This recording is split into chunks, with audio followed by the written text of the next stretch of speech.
ሰላም የተወደዳችሁ የኦሌ ስፖርት ቤተሰቦቻችን፣ በዛሬው ዝግጅታችን በእንግሊዝ ፕሪምየር ሊግ የሚደነቅ ብቃቱን ቢያሳይም ብዙም ስላልተዘመረለት ተጫዋች አንቷን ሴሜኒዮ የእግር ኳስ ሕይወት የምናስቃኛችሁ ይሆናል።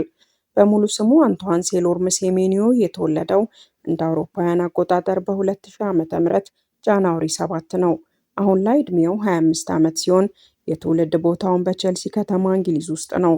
ቁመቱ 1 ሜትር ከ83 ሴንቲሜትር የሚረዝመው ኔልሰን ሴሜኒዮ ለአባቱ የትውልድ ሀገር ጋና ብሔራዊ ቡድን የሚጫወት ሲሆን በፕሪምየር ሊጉ ደግሞ ለበርንማውዝ ክለብ በአጥቂ ስፍራ እየተጫወተ ይገኛል። የልጅነት የእግር ኳስ ሕይወቱን ስንመለከት ሴሜኒዮ ያደገው በደቡብ ለንደን ነው። ከልጅነቱ ጀምሮ እግር ኳስን በጣም ይወድ ነበር። ነገር ግን በታላላቅ የእግር ኳስ አካዳሚ ውስጥ ለመሰልጠን እድሉን አላገኘም።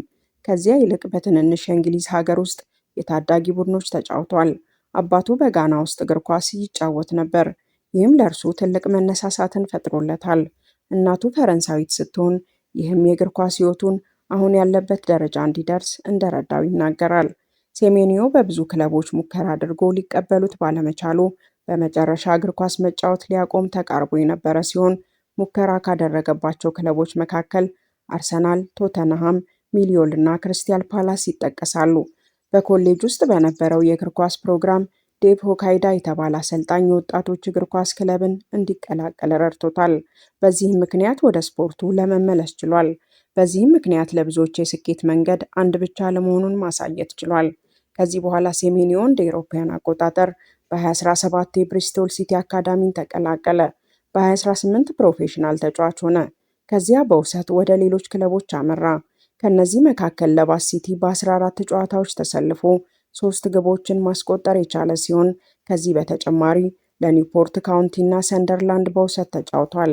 እነዚህ የውሰት ቆይታዎች በሜዳው ላይ ጥሩ ልምድና ተጨማሪ የጨዋታ ጊዜ እንዲያገኝ ረድተውታል። በተለይም ለኒውፖርት እየተጫወተ ባለበት ጊዜ ከአጥቂ ይልቅ በክንፍ ተጫዋችነት መጫወት ጀመረ። ይህም በብዙ ስፍራዎች ላይ መጫወት የሚችል ቨርሳታይል ተጫዋች እንዲሆን ረድቶታል። ወደ ብሪስቶል ሲቲ ከተመለሰ በኋላ በ2019 የውድድር ዓመት በሰራው ጥፋት በቀይ ካርድ ቢሰናበትም ባሳየው ጥሩ አቅም ግን አዲስ የ4 ዓመት ኮንትራት ፈርሟል። በ2020 የውድድር ዘመንም ለሰንደርላንድ በውሰት ተሰጥቶ ግብ ማስቆጠር አልቻለም ነበር። በመጨረሻ ራሱን ማሻሻሉን ቀጥሎ በ2021-22 የውድድር ዘመን በብሪስቶል ሲቲ 5 ጎሎችንና 7 አሲስቶችን በማድረግ በጣም ጥሩ ጊዜ ማሳለፍ ቻለ። በጥር ወርም የወሩ የእንግሊዝ ሻምፒዮንሺፕ ምርጥ ተጫዋች ክብርን አሸንፏል። በመቀጠልም የብሪስቶል ሲቲ የዓመቱ ምርጥ ወጣት ተጫዋች ተብሎ ተመርጧል። በ2020-21 የውድድር ዘመንም ብዙ ጨዋታዎችን አድርጓል። በዚህም 8 ጎሎችን አስቆጥሮ 12 ለጎል የሚሆኑ ኳሶችን ማመቻቸት በመቻሉ በጥር 2022 የወሩ ምርጥ ተጫዋች ሽልማትን አሸንፏል። ሴሜኒዮ አሁን ያለበትን ክለብ በርንማውዝን መቀላቀል የቻለው በጃንዋሪ 2023 በ10 ሚሊዮን ዩሮ የዝውውር ሂሳብ ነበር። ለበርንማውዝ የመጀመሪያውን ጎልም በአፕሪል 2023 ማስቆጠር ችሏል። በ2023-24 የውድድር ዘመን 8 ጎሎችን በማስቆጠር ጥሩ ጊዜ አሳልፏል።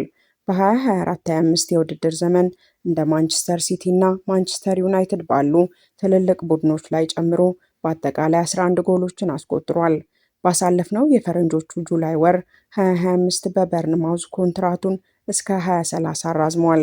በ2025-26 የውድድር ዘመንም ምርጥ ብቃቱን እያሳየ ሲሆን በሊቨርፑል ላይ 2 ግቦችን ማስቆጠሩ የሚዘነጋ አይደለም። የብሔራዊ ቡድን የእግር ኳስ ታሪኩን ስንመለከት ሴሜኒዮ በእንግሊዝ የተወለደ ቢሆንም ለአባቱ ትውልድ ሀገር ጋና በመጫወት ላይ ይገኛል። ለመጀመሪያ ጊዜ ለጋና ብሔራዊ ቡድን ጥሪ የተደረገለት እንደ አውሮፓውያን አቆጣጠር በሜይ 2022 ነበር። በቀጣይ ወር ጁን 2022 የመጀመሪያ ጨዋታውን አድርጎ በ2022 በኳታር የዓለም ዋንጫ መጫወት ችሏል። ከስዊዘርላንድ ጋር ባደረጉት ጨዋታም ለጋና የመጀመሪያውን ጎል ማስቆጠር ችሏል። በመጋቢት ወር 2023 ከአንጎላ ጋር ባደረጉት ጨዋታም በ90ኛው ደቂቃ ላይ ለሀገሩ ጋና የማሸነፊያ ጎል ማስቆጠር ችሏል። በ2023 የአፍሪካ ዋንጫ ላይም ለጋና ብሔራዊ ቡድን ጋር መጫወት ችሏል። ታናሽ ወንድሙ ጃይ ሴሜኒዮ በተመሳሳይ የወንድሙን ፈለግ በመከተል የእግር ኳስ ተጫዋች መሆን ችሏል። የኔልሰን ሴሜኒዮን በአጠቃላይ በእግር ኳስ ታሪኩ ያደረጋቸውን ተሳትፎዎች ስንመለከት በክለብ ደረጃ 277 ጨዋታዎችን ማድረግ የቻለ ሲሆን 61 ግቦችንም ማስቆጠር ችሏል። በጋና ብሔራዊ ቡድን መለያም 29 ጊዜ ተሰልፎ 3 ግቦችን ማስቆጠር ችሏል።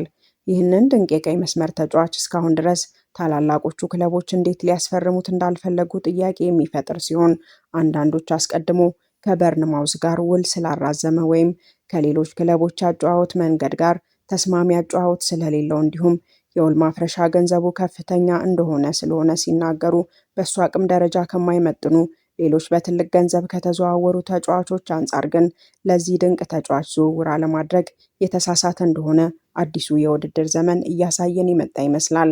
በአዲሱ የውድድር ዘመን ብቻ በ7 ጨዋታዎች 6 ግቦችንና 3 ኳሶችን አመቻችቶ አቀብሏል። የተጫዋቹ ግብ የማስቆጠር ንጻሬውም 3.59 ነው።